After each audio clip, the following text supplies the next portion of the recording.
Here's what no one teaches. Karma cycles don't always look like suffering. Sometimes they look like comfort, familiarity. This feels normal. But normal isn't always healthy. Sometimes it's just historical. It's an energetic echo of unhealed decisions playing out on loop. And until you consciously disrupt that pattern with a different choice, a new posture, a better boundary, it continues. Let's get specific. If you always attract the same kind of relationship, the kind that tests your voice, your value, your emotional regulation, that's a karmic pattern. You might think, but I've done the work. Okay, but have you demonstrated that work in real time? Because karma doesn't reset in meditation. It resets in motion. In that moment where you could react the way you used to. And instead, you pause, breathe, choose differently. That's the break. That's the correction.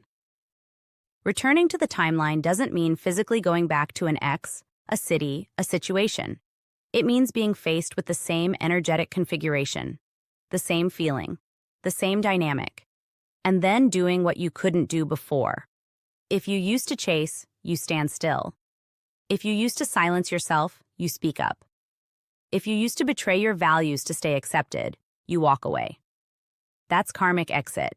And yes, it's hard. Karma is sticky. It's seductive. It will invite you to repeat the pattern, not because the universe is cruel, but because the cycle hasn't been completed. Until you finish the loop with integrity, with healed action, with higher discernment, the karmic door stays open. But here's the power. Once you pass the test, it closes. And it closes clean. That situation no longer has power over you. You don't attract it anymore. You don't feel entangled. You feel free. Not because something changed outside of you, but because you evolved inside the moment that used to control you. And that's where true spiritual maturity lives. Not in escaping the pattern, but in facing it and transforming it with action. It's easy to post about healing. It's easy to journal about growth. But karmic cycles break when you're triggered. And choose presence over panic, clarity over chaos, evolution over ego. You work with the laws of karma, not against them. They are neutral. They're not there to punish. They're there to mirror. To show you, again and again, where your energy is still creating outcomes that don't align with your higher self.